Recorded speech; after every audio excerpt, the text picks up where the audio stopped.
You're listening to this because you already understand the truth when the lights go out for good.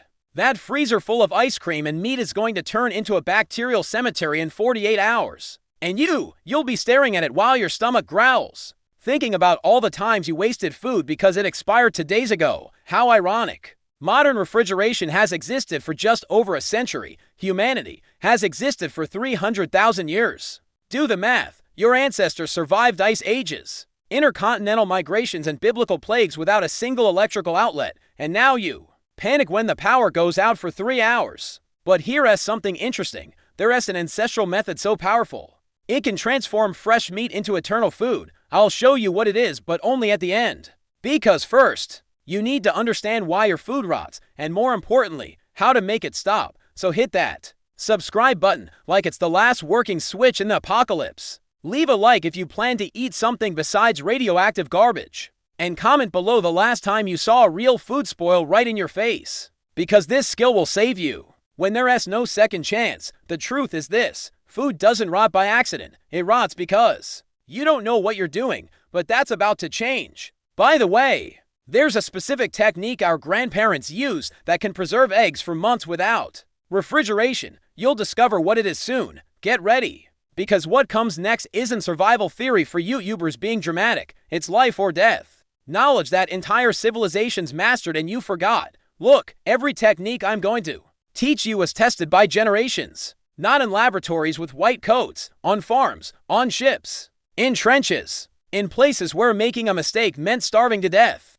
where there was no plan B, number 30-minute delivery, number 24-hour market on the corner. And there's one more thing I need to tell you now. There is a brutal difference between preserving food for a weekend emergency and preserving for civilizational collapse. The mindset is different, the risks are different, the consequences are permanent. And there is a specific mistake that separates amateurs from survivors. A mistake that will kill you from starvation even surrounded by food. Keep listening. Step 1. Understand the enemy food doesn't spoil.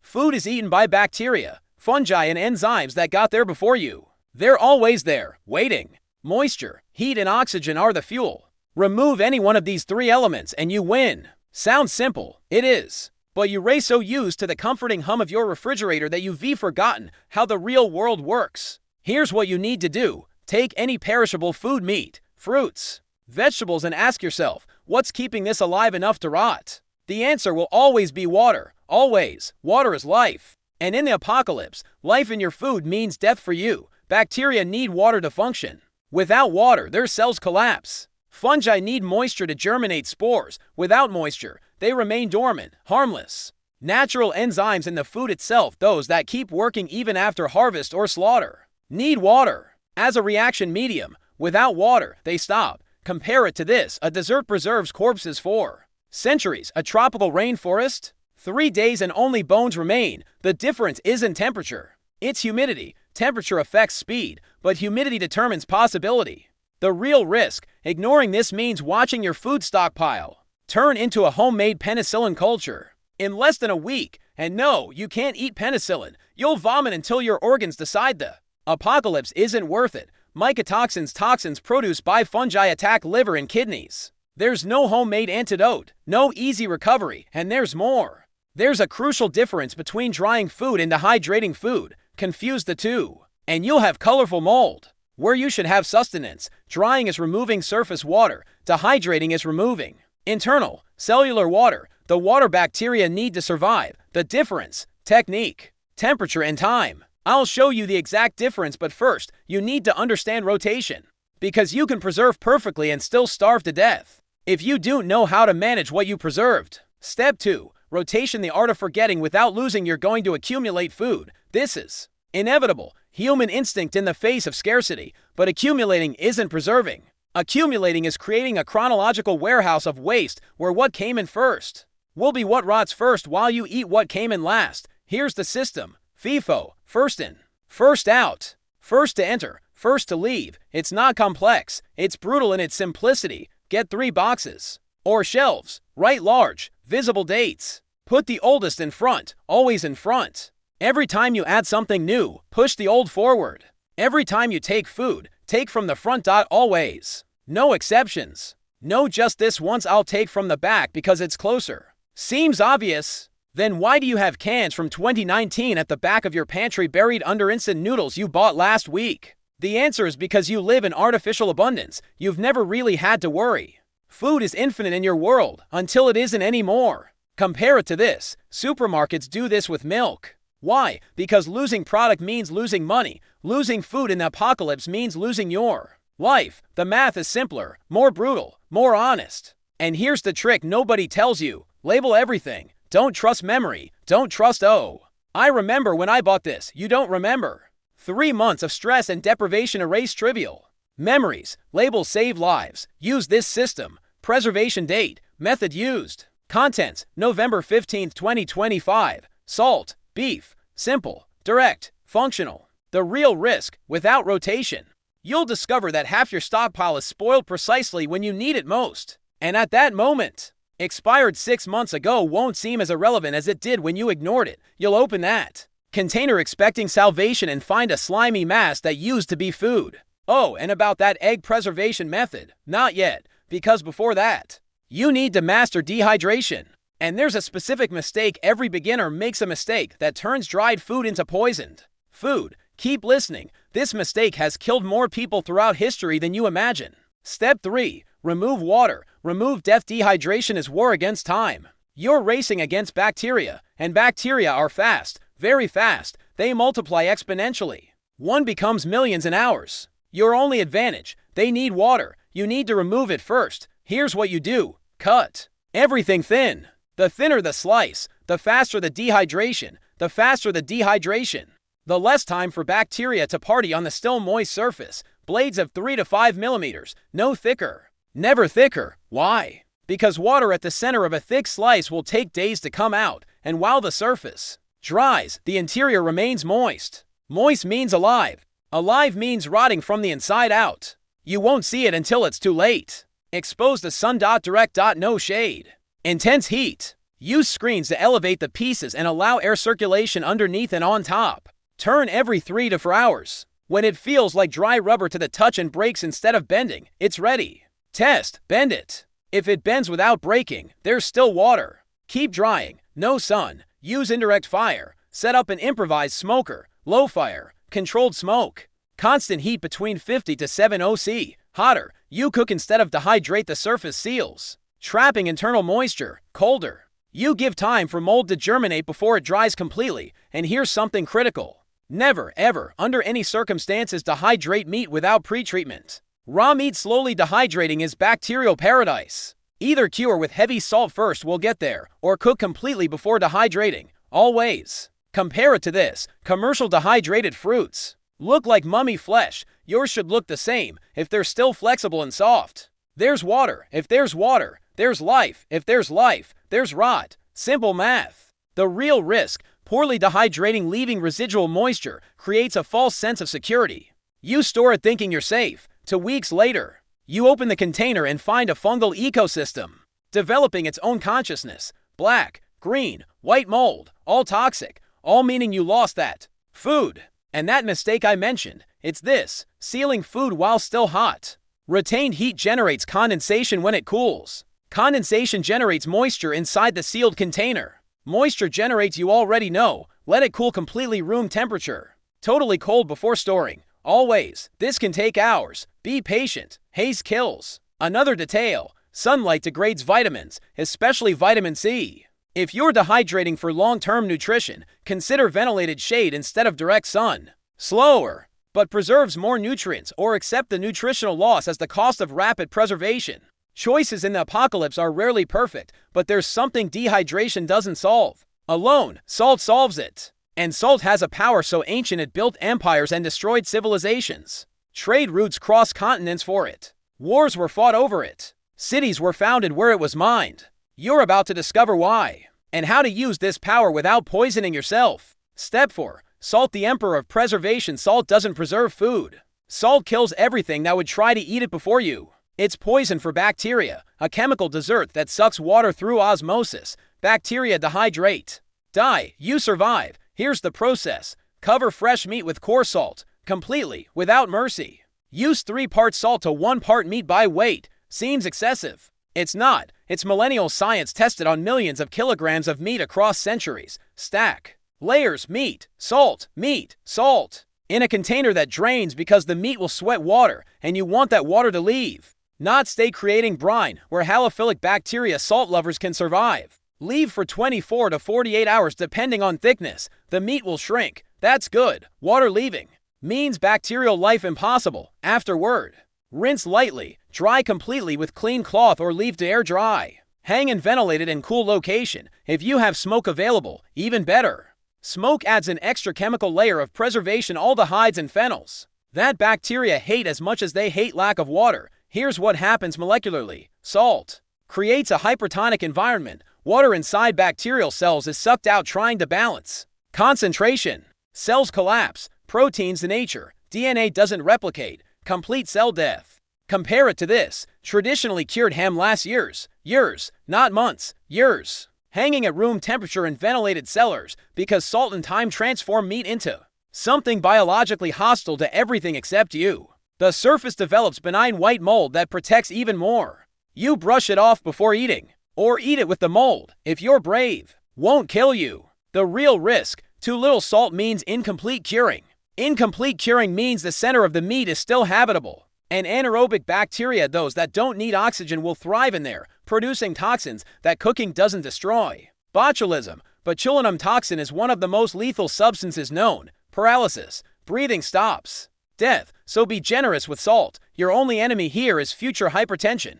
But in the apocalypse, hypertension at 60 is a rich person's problem. Starving to death at 35 is a real problem. But salt is brutal. It desiccates everything. The meat becomes hard, too salty to eat directly. You have to desalt it first, submerge in water for hours, changing the water several times. Sometimes you want to preserve without turning food into salty rock. That's where acid comes in.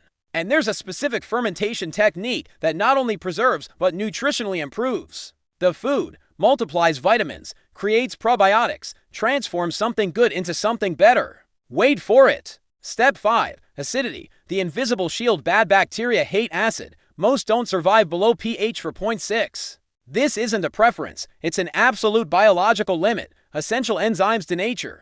Cell membranes collapse. Death is quick and guaranteed. You can use this. Vinegar is your ally. Fermentation is your controlled biological weapon.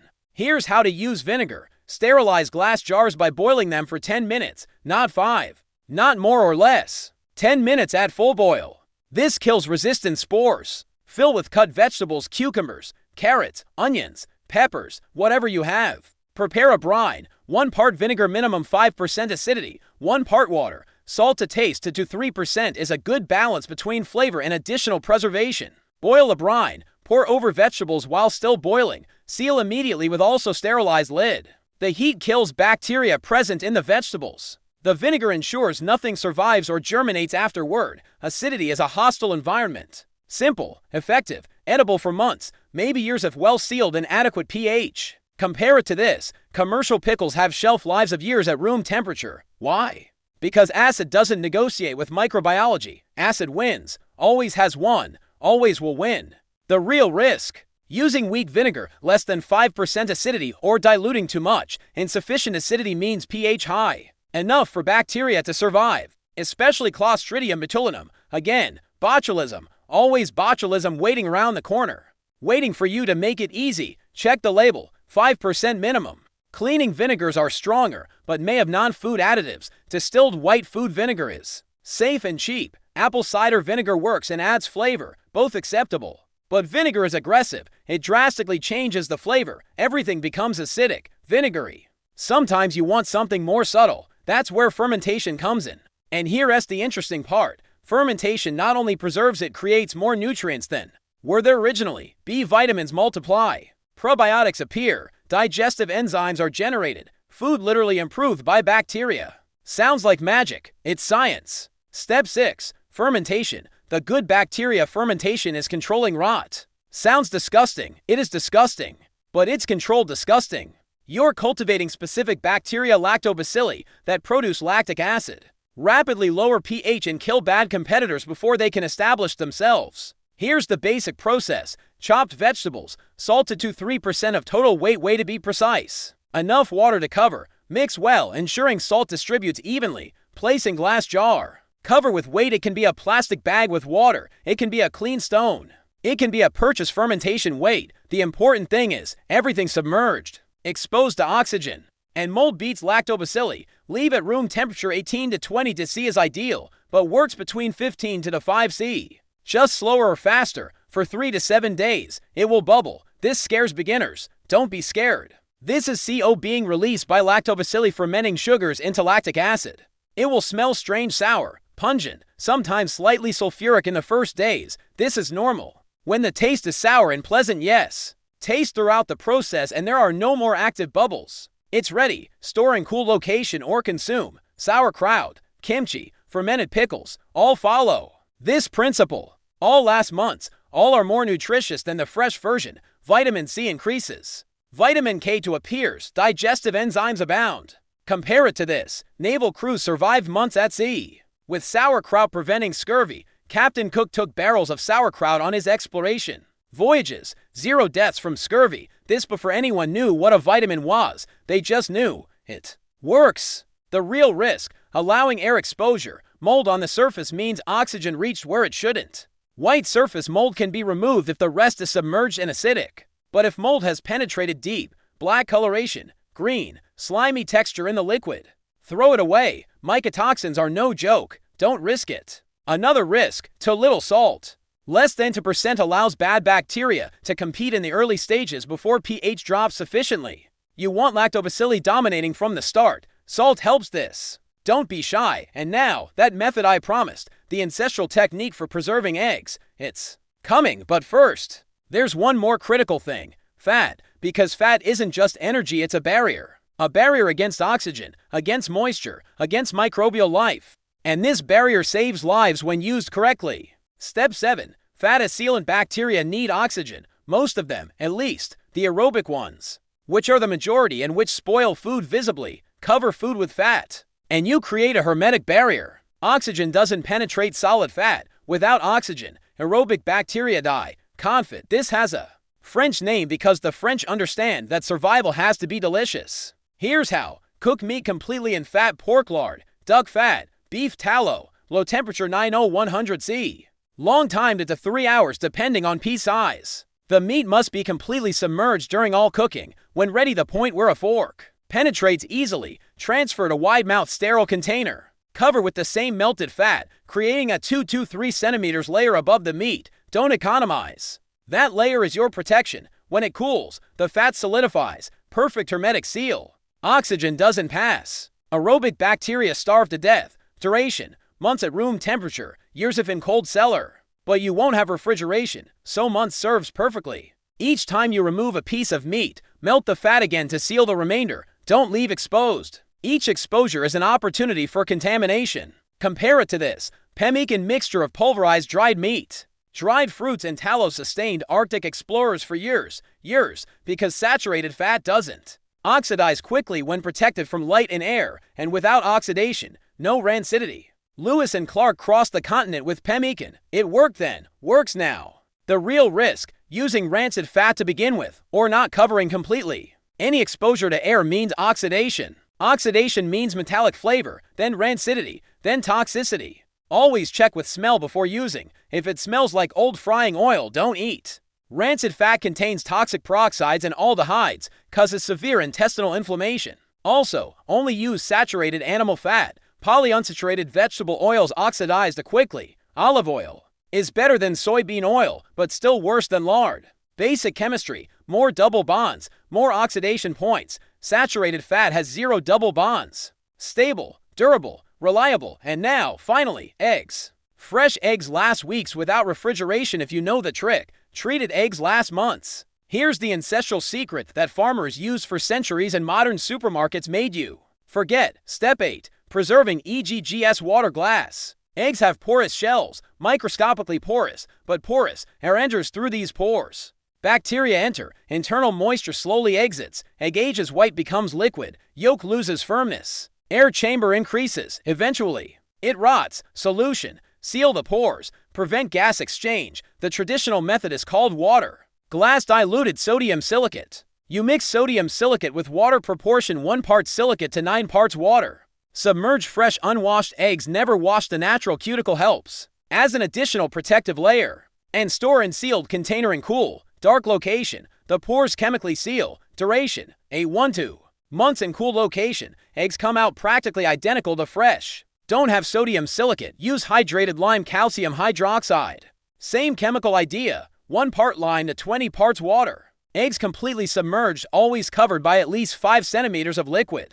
Months of preservation, maybe not 12 months, but 6 to 8 easily, or even simpler. Cover each egg individually with mineral oil or melted fat. Apply generous layer, completely covering the shell, mechanically seals the pores. Less effective than water glass, but works for 2 to 3 months without problems. Turn eggs monthly to prevent yolk from sticking to shell. Compare it to this, farms before. Refrigeration produced abundant eggs in summer when chickens lay a lot and consumed them in winter, when they lay little or nothing. Because they knew how to seal pores, you forgot because supermarkets are eternal in your world. But now you know again, and this knowledge is worth more than gold when chickens stop laying. The real risk, using already washed eggs. Washing removes the natural protective cuticle bloom. In English, without cuticle, bacteria penetrate more easily even with treatment. Eggs rot from inside before you notice. That's why always use fresh unwashed eggs straight from the chicken. If you have to clean visible dirt, rub dry, don't wash with water. Test before using any preserved egg. Place in cup with water. If it sinks completely and lies flat on the bottom, it's fresh. If it sinks but stays slightly tilted, still good but use soon. If it floats, it's rotten. Decomposition gas accumulates in the air chamber, making it float. Throw away. Or crack separately in the bowl before using to verify smell and appearance. One last thing about all this. You learn dehydration, salt, acid, fermentation, fat, eggs, 6 different methods, but none of this matters absolutely nothing if you don't know how to store correctly. And storage has rigid rules that when violated transform all this work into toxic waste. Pay attention now because this part kills more people than any other. Step 9. Storage, where everything can collapse. You did everything right, dehydrated perfectly, cured with salt in exact proportion, fermented at ideal acidity, and then threw everything in thin plastic bags and left in the garage where temperature varies 30 degrees between day and night and relative humidity oscillates between desert and rainforest. Congratulations, you just wasted weeks of work. Proper storage requires for non-negotiable pillars. Hermetic containers, glass is better. Doesn't absorb odors, doesn't release chemicals. Lasts decades. Metal works if rust-free. Plastic as last resort degrades, absorbs, contaminates. Dark environment, UV light degrades vitamins, oxidizes fats, discolors everything. Stable temperature. Heat accelerates all bad things. Cold slows down, but variation is worse than constant heat, because it causes condensation and low humidity again. Water is the universal enemy. Here's the detailed protocol. Dehydrated foods, glass with rubber seal or metal with firm screw. Add silica sachets if you have them, absorb residual moisture. Buying time against inevitable slow rehydration. If you don't have them, improvise. Raw rice impermeable bag works as desiccant, not as effective. But something is better than nothing. Salt-cured foods can be wrapped in clean cloth. Muslin is ideal and hung in ventilated, dry location with stable temperature, or stored in container with additional dry salt, creating continuous desiccant environment. Check. Monthly if it develops colored mold beyond benign white. Remove affected part or discard if penetrated deep. Foods in fat confit remain in their original containers with sealant fat intact.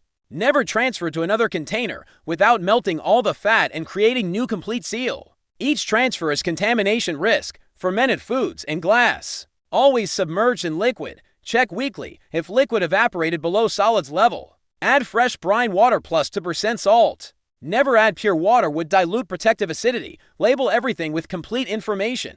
Preservation date, exact method used, type and quantity of food. Seems bureaucratic. When you have 50 glass jars with similar contents and don't know what each one is or how long they've been there, you'll understand. Human memory fails under stress. Labels don't. Compare it to this. Nuclear submarines store food for months submerged in controlled conditions.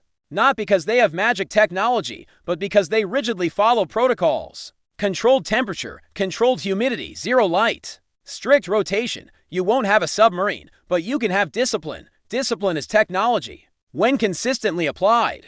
The real risk, Condensation. Sudden temperature changes cause condensation inside sealed containers. Condensed water dripping on jar walls means moisture. Moisture means mold, bacteria. End of game. If storing in location with thermal variation, garage, attic. Open and dry containers periodically every 2 to 3 weeks. Or, better, find more stable location. Cellars are ideal. Constant cold temperature. Dark. Controllable humidity. Organization saves lives. Group by preservation method. Area for dehydrated. Area for salted. Area for fermented. Within each area. Organize by food type. Within each type. Organize chronologically by date. This isn't obsession. It's systematic survival. Step 10. Inspection and the supreme method. Never blindly trust preserved food. Blind trust kills. Always inspect before consuming. Strange smell. Discard. Penetrating colored mold. Discard. Slimy texture. Discard. Gas when opening container that shouldn't have gas. Fermented have gas.